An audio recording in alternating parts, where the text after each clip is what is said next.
friends. Welcome to episode 324 of School Librarians United. I'm your host, Amy Herman. This podcast is dedicated to the issues and challenges school librarians face every day. As a school librarian in my 18th year, I knew I wanted a podcast which addressed the nuts and bolts of running a successful library program. I don't claim to have the answers, but I hope that this is a platform to share resources and exchange ideas. Now is a perfect time to mention that all the ideas and opinions expressed in this podcast by myself, my interview guests, and listeners who reach out to the podcast are our own and do not reflect those of our school districts. When incorporating research, I always make sure to cite my sources. So whether you are a novice or a veteran school librarian, this podcast has something for you. I welcome you and all listeners to reach out with your feedback and episode suggestions. You can reach me on Blue Sky at SLU Podcast or on X, formerly known as Twitter. My handle is at LMS_United. On Facebook, Instagram, and Threads, you can find me at School Librarians United and the email address schoollibrariansunited@gmail.com. If you include your mailing address, I'll be sure to send you a podcast sticker. Hopefully, many of you tuning in have started your summer vacation and are taking a well-earned break from school and our school routines. That being said, the podcast will continue to broadcast episodes throughout the summer months, and that is made entirely possible through the generosity of school librarians who are taking time out of their busy summer to record an episode. I know quite a few of you tuning in right now have given a presentation, perhaps at your district meeting or at a state-level conference this past school year.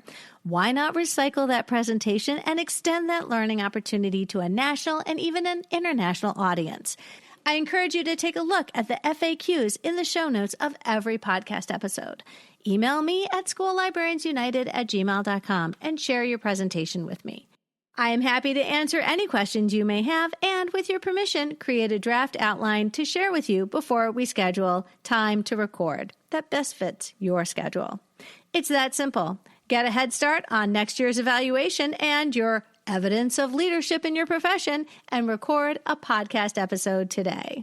Friends, it is now my pleasure to introduce our sponsor to the podcast, Junior Library Guild. What if I told you that there's a collection development service that can save you time and increase title circulation rates? Junior Library Guild does that and more. With their team of experienced media library specialists and publishing industry professionals, every title they recommend is vetted for my readers and organized into categories based on reading level and interest. Ultimately, Junior Library Guild helps my students foster a love of reading. Use the code UNITED15 to receive 15 free books in your first shipment. And now for today's episode, Unlock College Success, and my conversation with Lisa Seymour and Amy Armbruster.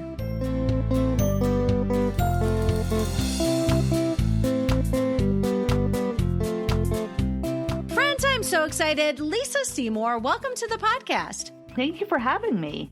So would you please introduce yourself? Tell us about the library that you're in, the grades you serve, some of your programs. So I have recently, in the last 2 years, made a shift from school librarianship to academic librarianship. So I work at a community college. It's an interesting population because it's community college, right? So I've got 18-year-olds and I've got 65-year-olds. And it's insane, right? People coming back to finish their degree, working professionals. It's a really interesting mix of students. Well, and I have to imagine you've got those 18-year-olds who are simply continuing their educational experience. Mm-hmm. But what a different experience to then work with people who have taken a break from their education and re-entering at a much different time in their lives, but also their experience or understanding of what a library is has got to also come with some sort of dated preconceptions or memories. 100%, right? They're still in the card catalog and they're like databases. What? Microfiche, if I can date myself. Right there with you. Yes, microfiche. All right. So, I think this is great because traditionally we work with our K-12 educators, K-12 school librarians, but I think it's vitally important that we talk to somebody who is now working at the next stage of like, where are my graduates going to be getting support when they go to a community college, and working with school librarians like yourself? That's fantastic. So, today's episode focuses on a presentation that Lisa gave at FAME 24. And so we got to meet. We did briefly, get to meet. Just very briefly, we got to meet. I got to tell you, friends, FAME is amazing. It was last December, and it was so wonderful. We were at a resort, and Florida has a lot of resorts, and coming from Michigan in December and going to Florida in December, it was lovely. It was absolutely lovely. And I met so many people, and gracious, and it was incredibly a lovely reception. I was felt very welcome. And I absolutely love going to FAME. I knew I was going to love going to FAME. I'd been told, oh, you're so lucky you get to go to FAME. So let's talk about the session that you gave, because it is the foundation of, and the reason why we are sharing this conversation. And oh, by the way, you're sharing the presentation. Absolutely. So coming in and doing library education and meeting these 18-year-olds, I was noticing that they had never done research before. They were citing sources, finding databases. It was just something that, unless they were in an AP, an IB, or an ACE class, they didn't get. And they were wholly unprepared for the rigors of College Writing 1 and College Writing 2. They didn't know where to start, how to do it, how to cite a source. And this was the impetus of that, to start with partnering with the school librarians to hopefully work with their dual enrolled kids and get them on board before they get to us. Well, and friends, we're going to be running into a couple terms. AP, obviously, we've got advanced placement, IB, International Baccalaureate. Can you just, for anybody tuning in who's not familiar with the ACE program, we have an ACES program also here in Michigan. Can you explain what that is? That is the European version. The best I could explain it is the European version of AP, and it's out of Cambridge University. I do want to say I am very grateful to Lisa for sharing the presentation that she gave. One of the fun things this podcast can do is take a presentation that was given at the state level and then bring it to a national audience. And I'm very excited when presenters like Lisa are generous and they share their presentation not only at their state conference, but then also allow us to sort of, I want to say, recycle it, get some additional use out of it by sharing it with a new audience of listeners who are tuning in right now. Friends, you're going to want to make sure you look at the show notes. So, Lisa, I'm curious, based on your understanding of the topic and related research, what can you determine is the cause of these sort of gaps in your incoming students' skill base? If I had to guess, I would say it's the high stakes testing, right? Okay. Things like our FAST or FSA or FCAT or whatever the test du jour is in the state of Florida, we are teaching to that test, and research isn't tested. So therefore, it's kind of left off. I mean, I know when I was in middle school and high school, I started doing research and citing sources. We're so bent on getting these students to pass the test that we're not teaching them the practical skills, right? They're not reading full books, they're reading passages. They're not doing research, they're doing like excerpts of articles and formatting them into an essay, but they're not doing the academic research, or they don't have that natural curiosity because it's been tamped down. Well, and I met a lot of Florida school librarians when I was at FAME and the year before when I was at AASL in Tampa. And you have an amazing, very large group of people who are working in the schools as school librarians. And so I don't think it's for a lack of trying that the school librarians are just not doing their jobs. I want to say this very carefully. I don't want to insult anybody, but we do have some teachers who are rather convinced that they alone can teach, can be the teachers who are solely responsible for their students' journey. We even see that at the community college level. Prior to COVID, lots of professors were coming in. Post-COVID, we've seen a huge reduction in the number of classes that are coming in. And the number of appointments I have with students who are completely lost is amazing to me. Yeah. No, so I want to make sure that we always come at this from a solution. We're looking for solutions.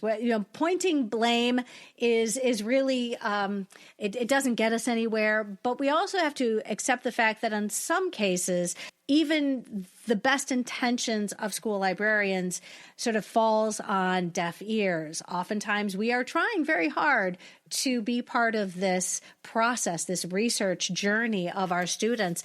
And I know for me, a lot of times with my teachers, it's kind of a one and done. Like, Amy, I'm going to give you the first 15 minutes of this class, and then we're going to be done. We'll take it from here. It's like, whoa, this is... Ideally, we're going to be working together as partners in this, getting your kids to understand the full research sort of experience from the very beginning stages to the finished product. And getting that kind of sort of partnership is not something that easily sort of happens. You sort of have to work at it over years. Yeah, for sure. We have gotten to a point here where many of our English professors are requiring their students to have an appointment with a librarian when the papers are due. So we may not be getting into the classes, but they're coming to see us. And we can then go about, how do you form a Boolean, search string, which they've never heard that term before in their lives. And we have to start talking about it in math terms, and so they can understand that. But it does give them an entry point to the library to understand that the librarian is here to help them in their academic journey.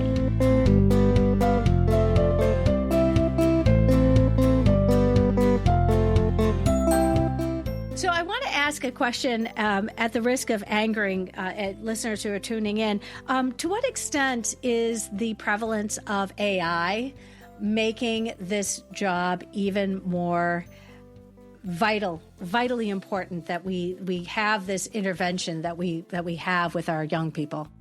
Our young people are not information literate.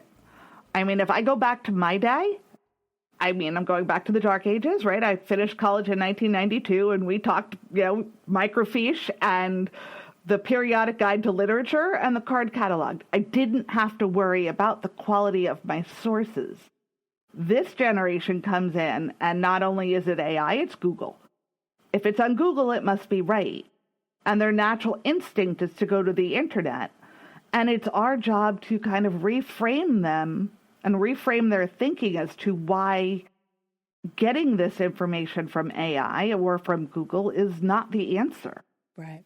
Well, and just for true transparency, I graduated from my undergrad in 1992. I was like, what? This is fantastic. All right.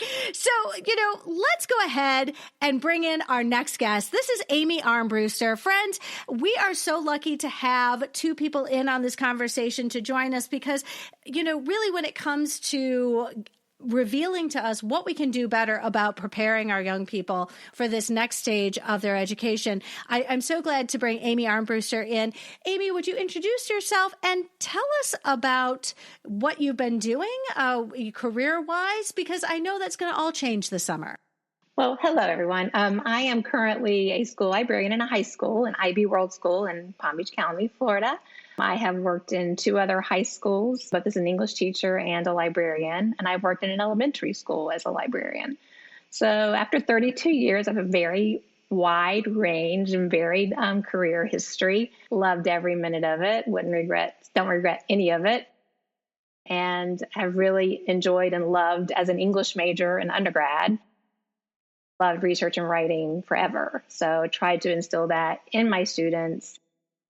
And as we were saying, one of the biggest challenges is getting into those classrooms and getting access to our students. Once we have access, we got them. So getting that access is our biggest challenge. I appreciate, because we're bringing in folks who've been doing this. These are career veteran research teaching librarians who have done all the work. And so again, for me, I'm relatively new to high school and I'm sort of learning as I go, but I'm grateful to have these two experts to help us out. So let's go ahead. Friends, some context, because I'm the new person to this conversation. Amy and Lisa have been working together for years, and I'm so excited because it really does tie in nicely with the conversation and the presentation which Lisa gave. So between the two of you, let's go into some detail as to how the two of you have joined forces in the hopes of unlocking college success for our young people. Well, and at my high school, practically 99% of our students are college bound and do go to college. So there has been a challenge with research and writing and documenting correctly and accessing all 1,600 students with one school librarian, and limited online resources and databases because of our budget constraints. So come in, Lisa Seymour, great friend, great colleague, brainstorming how can we help my students, and how she's come into our school and worked with our classes by working together and brainstorming how to solve some of these problems. We came up together with this workshop, this boot camp. I originally wanted to bring my students to her campus because I wanted them to, I knew they're going to be on college campuses and need to understand why they need to be in their libraries on their campuses. And of course, there were lots of roadblocks, transportation, chaperones, money, how are you going to make this happen? And so then we just brainstormed, came up with the idea. One of us, let's bring the workshop to our students. So we did that, and it actually ended up being better because we were then able to have subject area experts who are on our campus. We have our teachers all have their master's and then their PhD within their content areas. So, and we kind of brought them into the workshop periodically throughout the day to work with students who were working on their extended essay for the International Baccalaureate program for their subject area specific guides, expertise. So not only did we have the librarians on hand, we had the subject area experts on hand, and the kids really felt like professionals. They felt respected, that we did all of this for them. And since we all were treating it so seriously, they treated it very seriously, and it was very successful. Oh, I love that. It was amazing. It was really an amazing group of kids to work with, and to be able to I was able to bring my databases to them, at least for the day. For free. We had 2 days. So yes. Yes. So Lisa, you're at the community college level. You obviously have the benefit of all the databases that come with being a student. So forgive me, you got a temporary access for these students for the purposes of this assignment. Correct. So for this research boot camp, they had access to all 200 databases that we have at the community college. And they were able to download all the articles, right? Suddenly they didn't have just the 12 databases and JSTOR that Amy graciously provides them. We do have JSTOR, right? Yeah. They do have JSTOR, but we have so many more and so many subject-specific ones that it was really a benefit to these students, and they really got into trying to figure out how best to get these resources out and make use of the time. Well, and that's one of the fun things is when I work with students who are dually enrolled and they're taking community college classes already. Mm-hmm. Is that I was like, that you have access to their library, right? And they're like, well, yeah, but I'm not going in. I was like, no, digital access. Actually, this is a conversation I have with my colleagues all the time because I find out they're in grad school and they were working with some sort of dated articles that and I'm embarrassed to say this, but they were making photocopies of some very dated copies of some articles. I'm like, you could get a fresh digital copy, right? She goes, well, do we have the databases? I said, you're in grad school, right?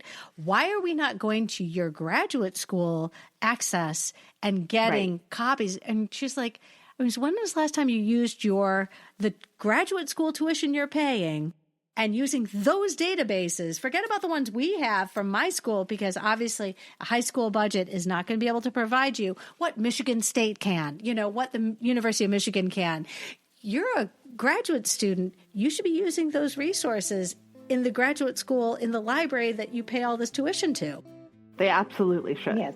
Amy, and another thing that Lisa was able to do for us is she was able to create a LibGuide for us, and she's made it very specific for our students. She even put a link to my virtual library site on there, and she went through all of the categories. Give us some context. The two of you are working together. How did you time this experience to be most beneficial to the students who are going to be participating in this boot camp? So when was this boot camp scheduled to run at the high schools and allow the students an adequate time to benefit from the additional sort of hands-on deck that you've got when you have Lisa coming in? So Lisa, you would then have left and gone to go work on the high school campus. It was an easy thing to work out because we have dual enrolled students on the campus, and I serve the dual enrolled students. So therefore, those students, by virtue of them being dual enrolled, allowed me to be on the campus and serve all of the students, not just the dual enrolled. So forgive me now, does that mean Lisa was going over to Amy's school and Yes. leading those sessions? Leading the session. I love it. Oh, that is so cool. Now, so Lisa, I have to ask, because your employer had to have wondered, what are you doing with your day?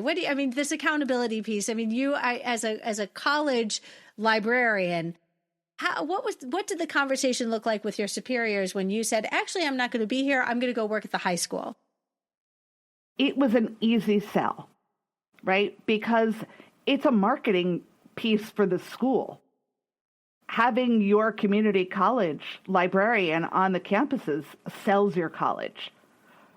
And again, we have those dual enrolled students, so he was completely fine with me taking the day and the 2 days and going to the campus so that we could serve those dual enrolled students. And if other students benefited at the same time, even better.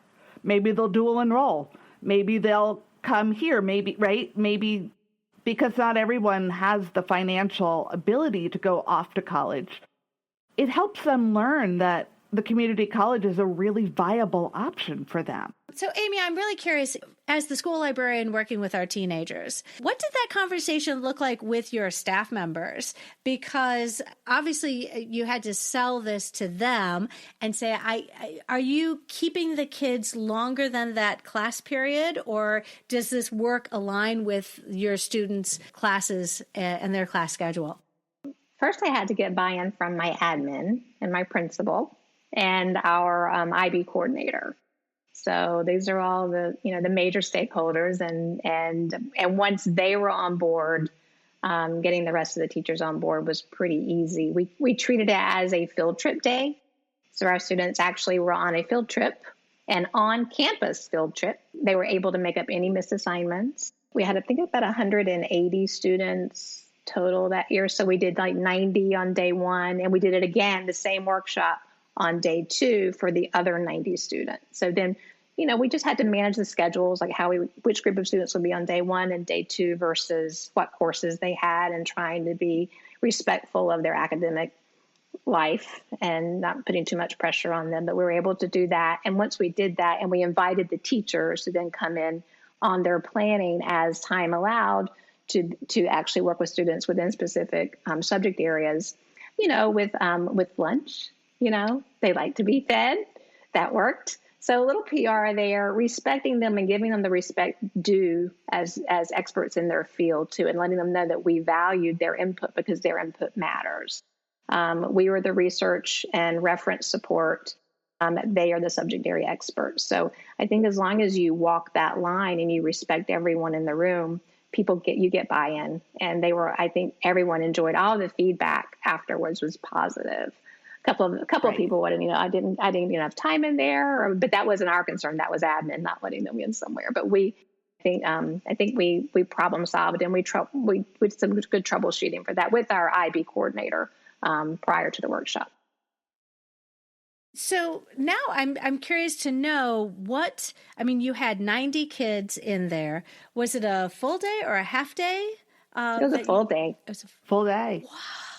Mm-hmm. And they, forgive me, so did they, Amy, did they just take over the entire space? Was your Learning Commons or your library sort of closed for the day? It was closed for research and reference, not for testing. And as somebody who next week will be closing my library 3 days for final exams, it doesn't matter why we close the library. I hate it. But to close it because we're doing a research boot camp. I love that. I think that's right. Makes your heart sing. I'd love to go to my admin team and say, you know what? We're doing a boot camp to teach our kids how to research. We're bringing in the experts from the community college to give them that college experience and hopefully sort of make those connections because, I've done this. So I have adult children who just recently graduated from college. And every once in a while I said, you do have librarians who are experts in this. And it was really interesting in conversation because, they're so used to thinking that they can accomplish all of this, without the intervention of like humans. It's like, nope, they're actually human librarians assigned to different subject areas at the college level. I know because I've been on those college websites and their libraries have specialists who work on the different schools and academic areas, and you have expertise. And so in this case, one of my children's friends is a music major. I said, you have a music librarian, right? There's a librarian whose expertise is in music. And you can reach out. They've got office hours. You can email them right here. I mean, let's try and get the experts to help out. Well, and that's one of the things that we also made available to all of the students. They all had my email. So if they needed support once I was gone, whether they were dual enrolled or not, they still had the ability to reach out to me and make an appointment. And they did. And I really do think that when students realize that our jobs as the librarian is to get them across the finish line. I am not going to be grading or judging your performance. I am simply your support team and helping you in this process. And really, I think that there has to be that trust. I know, Amy, you've built a relationship up with these students over years. I know you're the librarian they've had at that high school. So they trust you so that when you bring in somebody like Lisa and you say, also a librarian, but at the community college level, let's work together on your extended essay. And also, Lisa also came in and worked with one of my dual enrollment teachers in her literature class and helping with research and reference and literary criticism. And so she built that relationship because they were all in dual enrolled. We have teachers on our campus who teach full dual enrollment classes on our campus. Could you actually explain dual enrollment for anybody who's tuning in? Because I'm not going to assume everybody knows what it means when you have dual enrollment students at high school. So at our school, our students have the opportunity to take dual enrollment courses from our local community college. And many times they go off campus to do that in summer, or maybe they'll take an online course from the comfort of their home. But at our school, we also have teachers on our campus who also teach those dual enrollment classes for the community college. And our students on campus have access to those classes with those teachers. So when that happens, like Lisa was able to come in and work with this one literature class, which is a college level literature class. And so I brought her in because why not? She's there. They're all hers. So why not bring her? And why not bring her in and get her using their databases virtually from their classroom? And because that's more resources than I could give them as their school librarian. So, and Amy, to be clear, Amy's high school is not the only one in the district that has those classes. Many of the high schools are starting to offer dual enrollment classes on the campus. So I'm the librarian at Palm Beach State College that supports the dual enrollment students because I was the library supervisor for Palm Beach County. Before that, I was an elementary librarian, but I have they know me. There's a comfort level with those librarians. They know who I am. They know how I work. And they're comfortable bringing me into their school to go into their teachers' classrooms and bring those resources. I love that.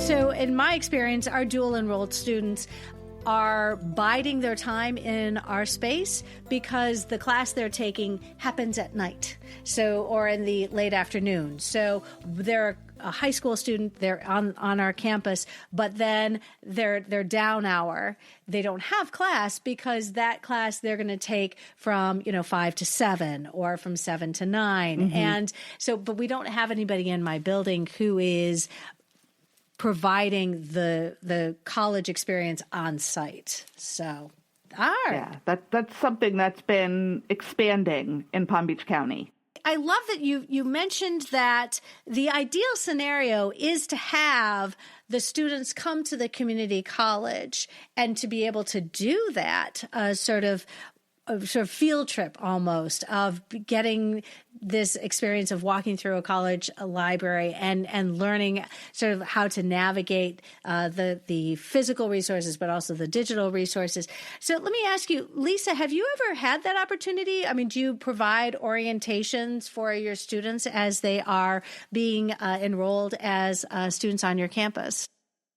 So we do have the students who are taking introduction to the college experience on their high school campuses do come in to the college on a field trip for their library introduction.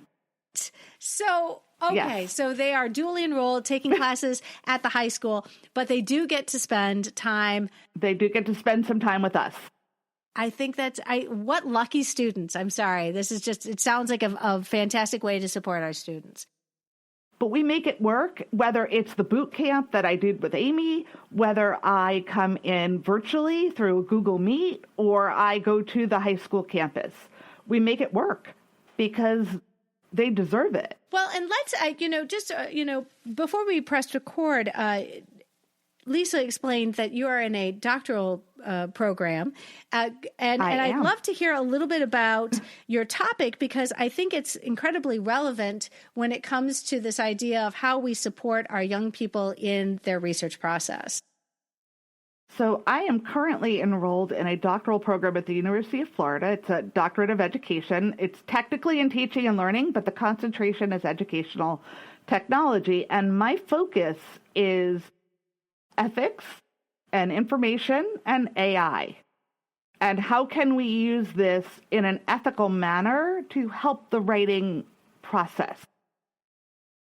Okay. All right. So, Amy, I'm sure that you have already are very aware of our students' facility with different AI platforms and how they are doing their darndest to make the work that is AI generated look somewhat authentic using those humanizers. I did not realize that was a thing, a humanizer to It is a thing. Friends running that AI generated material through 5 or 6 different platforms and then adding a humanizer, which will insert things like misspellings and typos, which is supposed to throw off our Turnitin or those AI detectors.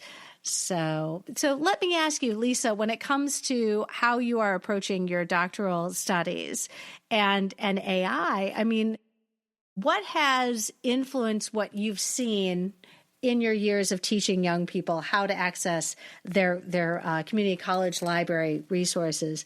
And now that AI is sort of becoming, it's hard because I don't want to call it a resource. I know it's a resource, but when it comes to the ethics of utilizing something that's so readily available, what is your take? So my take is you have your topic and you need to come up with your Boolean search strings. Why not ask AI to help you with that? There's nothing ethically wrong with that. It becomes a resource. Or take this peer-reviewed quantitative study, right? You don't know the stats. I don't know the stats. I'm using AI to explain the stats to myself. And upload the article and ask it to explain it to you in plain English. That speaks to me on so many levels. I can absolutely relate to that because as ambitious as I am about learning, I am not going to have nearly the background and knowledge to be able to understand a great deal. So let me ask you, Amy, what is it that you have found your role in supporting your teachers as their students are becoming very capable at using AI platforms? What kind of help are you giving and offering, and what kind of hope are you giving to your teachers that this is still important? Because I think there are a lot of people who have very mixed feelings about AI having any role in our students' sort of research process. Well, I'd say about a year ago, even year and a half ago, a lot of our teachers started getting really afraid and paranoid about AI and what was going to happen. There was a lot of fear.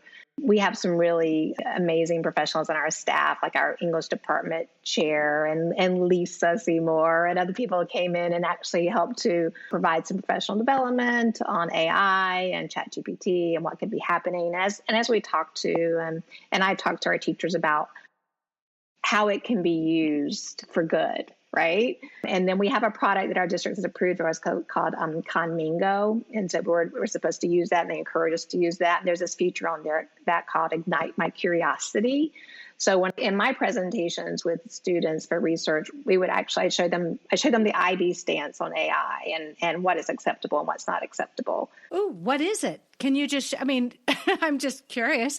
I'll share the link with you. You'll share the link. Oh, would you please? Yes. Because IB does have a statement on it. And basically is that it can be used for brainstorming, like Lisa was saying. Conmingo is Ignite My Curiosity. I actually have the students use that to help them put in questions for, give me guiding questions, reference questions for a particular topic or an RQ or to rework a research question. And that's perfectly acceptable, or even coming up with an outline idea for a paper. But when it comes down to doing the reading and finding the substance, the evidence to support your arguments, that's when you have to just stop and go to our databases and our reliable academic resources. And as far as IB's stance is, as long as you document the use of AI, if you use it, then you need to cite it just like you do any other source. But, we want to use academic sources for our research and making sure that we're using academic journals, et cetera, and peer-reviewed. As long as we teach students how to use it for good, we're fine. And teachers can relax. Although, we can't relax because it's a daily battle, because they are doing it, even when they're doing it and they're trying. Sometimes you catch them, and I'm sure we don't always. I catch them often in appointments when they do paper drop-offs, and they've written it. They have to get that blue slip, which is what we call it, like the proof of visit with a librarian, and they do the paper drop-off. And usually it happens when I get down to the reference page and the citations are completely made up, and they want the documentation, and I have to explain to them that they can't turn this paper in because everything they've used is fabricated and their professor is copied. So then the academic integrity issue comes up. And if you don't have integrity, you have nothing. I'm old school. I learned how to write the original way by just blood, sweat, and tears. Just absolutely just doing the work and realizing that, writing is sometimes a struggle, and there aren't easy ways to get out of it without compromising your integrity.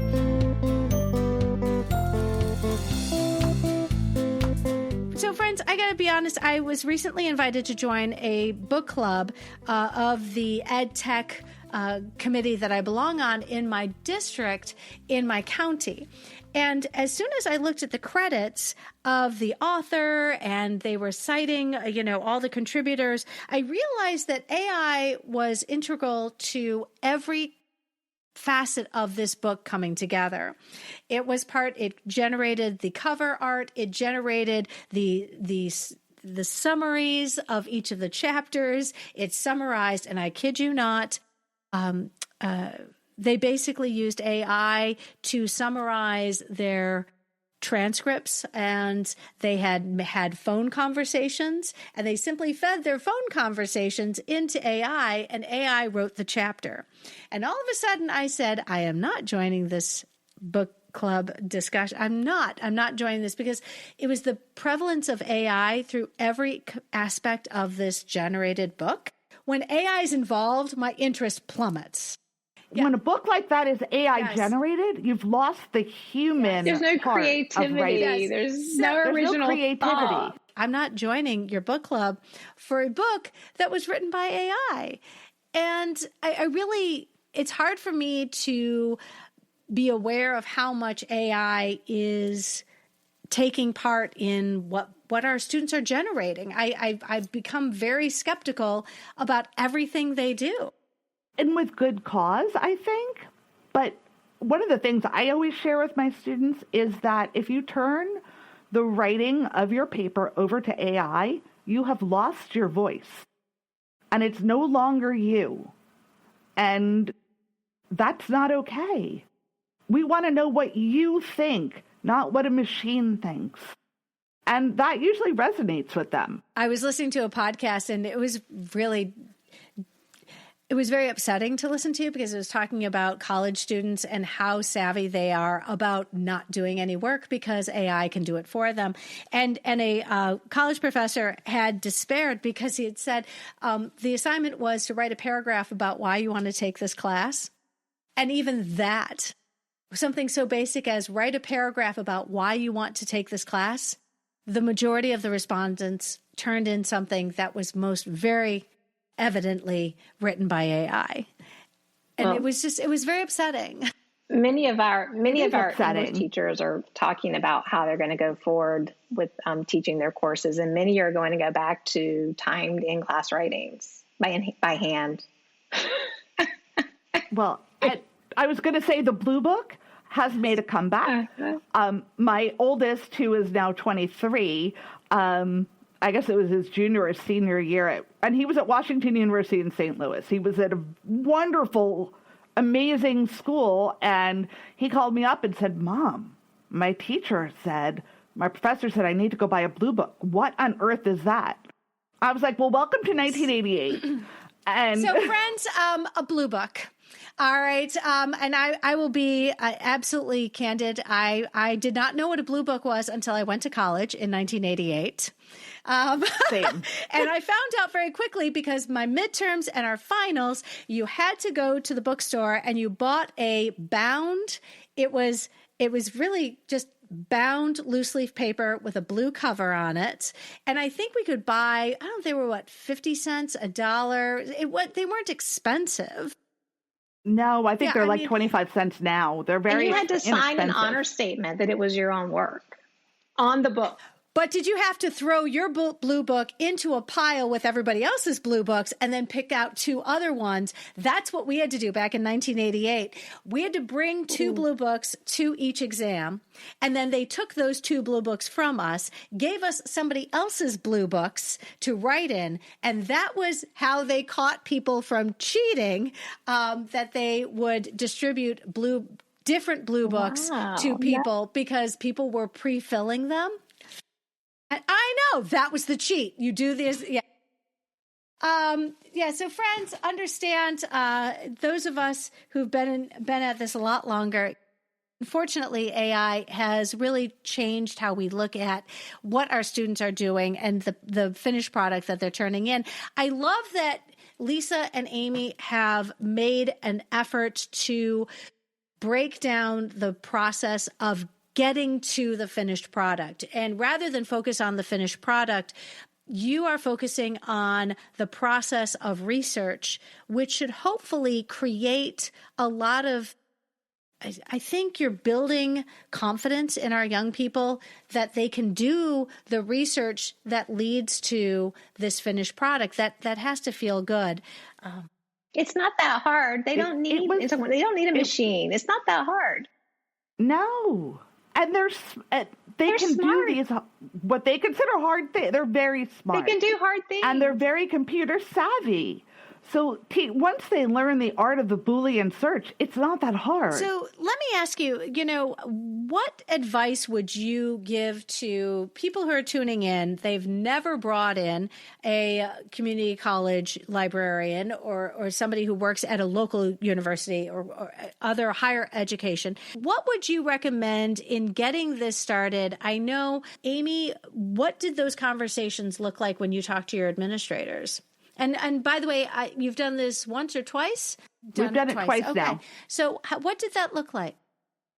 Well, the first time when I went with my proposal, it was shot down because they told me no because it was an off-campus camp trip. That's what I wanted. I wanted a field trip. I wanted to take my kids there. That's what I wanted. But they told me no.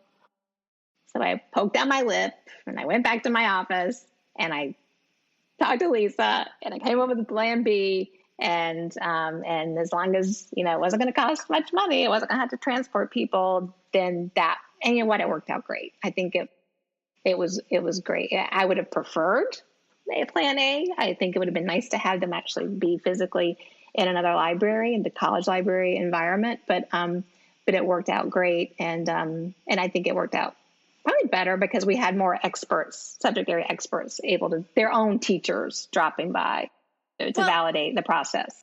So Amy, again, so how did you make this sell to the teachers who were going to be bringing in these students? And I assume the students were going to be with you all day and then their teachers were going to come in. What did that conversation look like the first time you said, hey, I've got this idea? It wasn't a hard sell because at our school, our teachers are also supervisors for the EE. We have to have a supervisor for the extended essay, and they're also supervisors.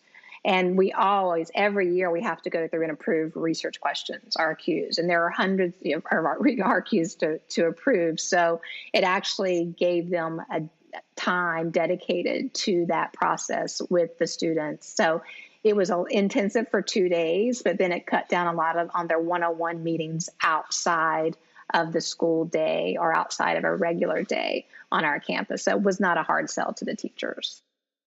They liked it. Fantastic. I love that. All right. And so, Lisa, for you, obviously the hope is that you're going to continue to do this. Have you expanded beyond Amy's high school into others? I have. I actually go to my children's high school as well.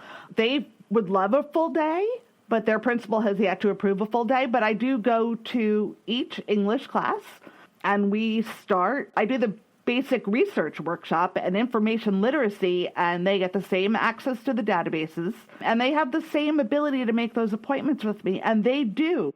I've known Amy for many years. She was my children's elementary librarian. There's that, but then I come into my kids' high school, and they know that my kids went to that high school, and they had those teachers, and then they have the comfort that I understand the extended essay process from both the parental side and the research side, right? That's that dual process. I love it.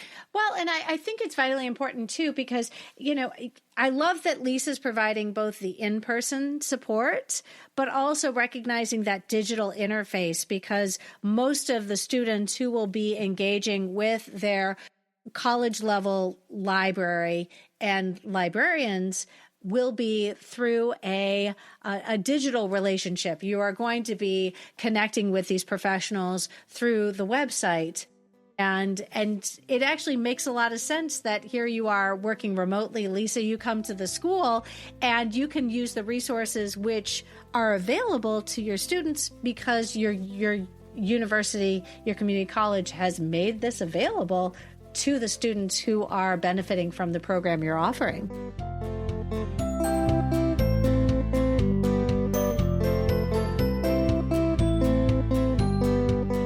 But we also make them available to the students if they come on campus.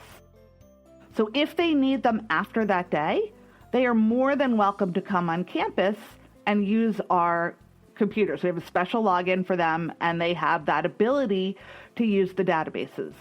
we're trying to foster that relationship between the high school kids and the college. I was going to add too that all of our students, once they're 16, the majority of our students sign up for a Southland library card. That's a Southeast Florida Library Network card that allows them to go to other college libraries and check out their print books and use their databases on site remotely for most of them.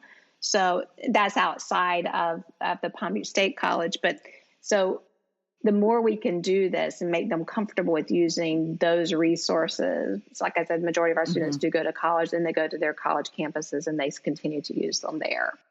And they need those resources. I have history teachers who require students to have print books for their internal assessments.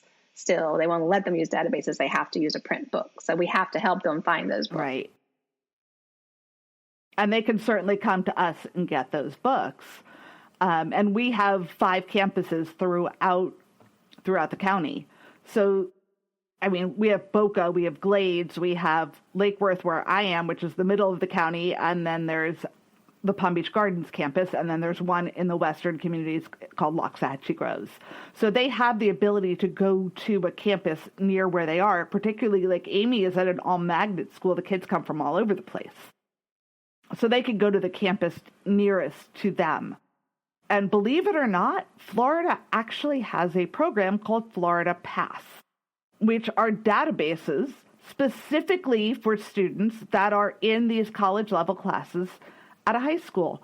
And I go out and I bring that information as well, and they can get these databases that way. It's just an extra set of databases that are only available to students in these advanced programs because they need those college resources. You know, accessibility has always been the best thing we have as librarians, that we want to make sure that we prioritize our students' access to resources.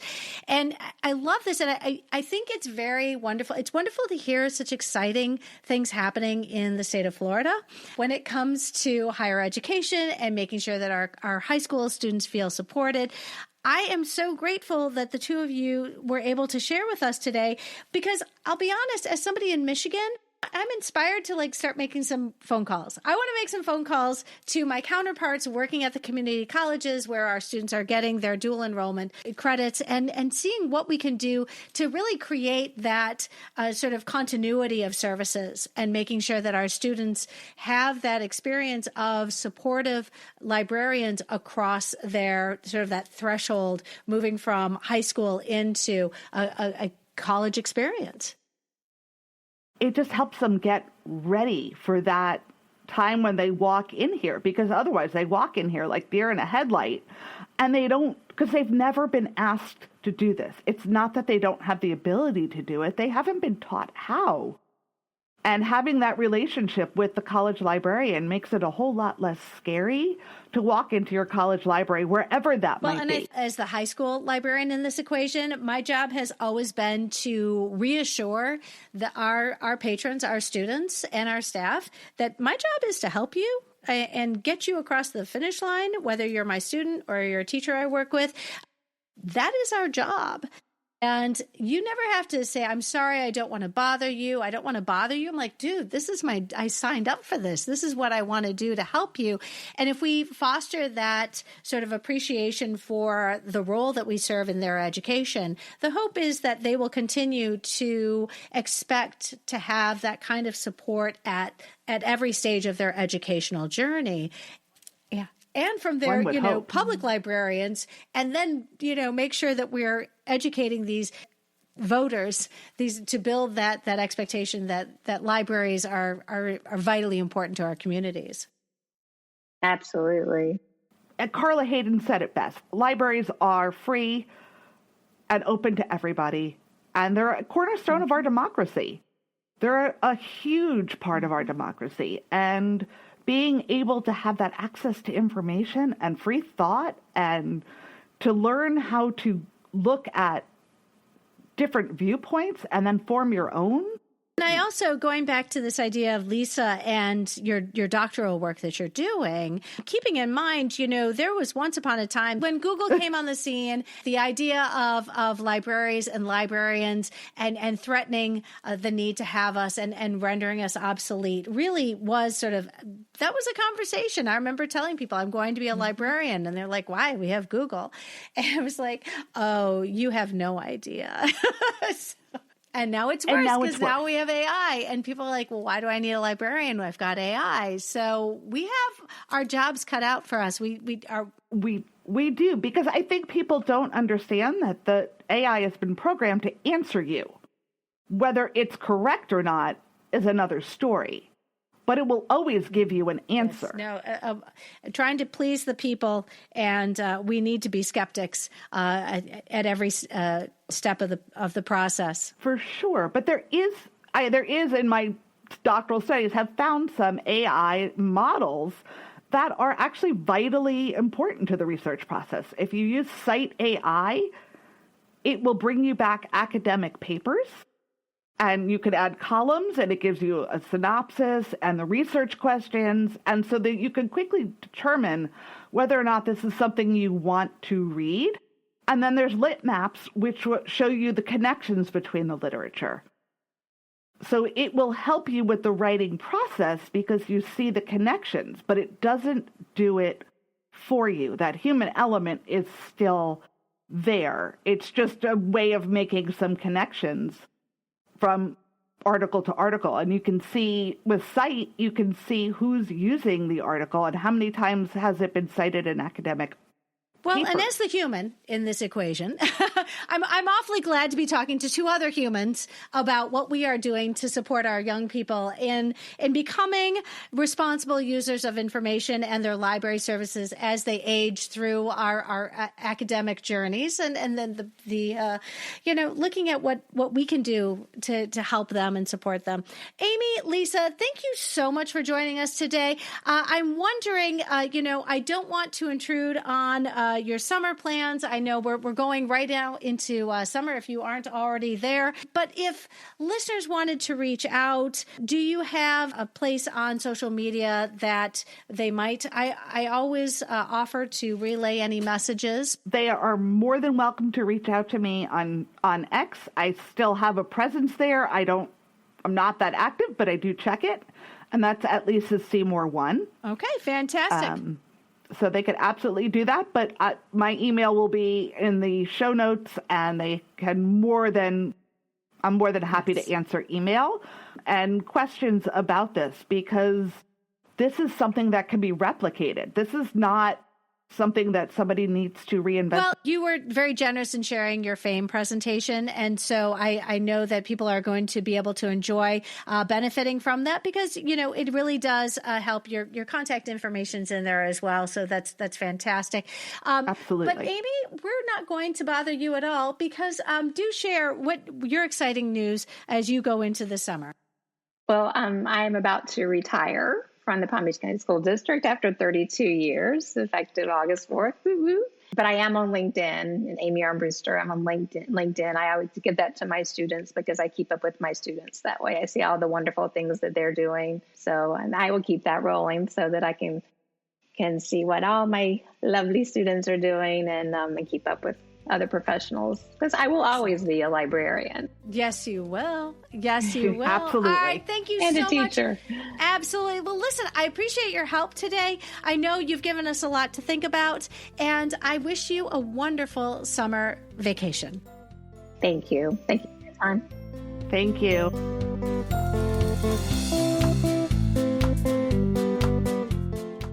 Friends, if you found this episode helpful, please share it out with your team, your PLN, and on social media. Be sure to follow on your favorite podcatcher so you'll never miss an episode. And if you really like listening today, consider leaving a review wherever you listen to podcasts. Reviews help others find us. I hope you take a look at the link to Junior Library Guild in our show notes. Use the code UNITED15 to receive 15 free books with your very first shipment. Friends, I'm currently juggling several outlines and tentative recording dates. You can be sure our upcoming episodes will showcase amazing school librarians sharing their strategies and resources. I hope you will tune in.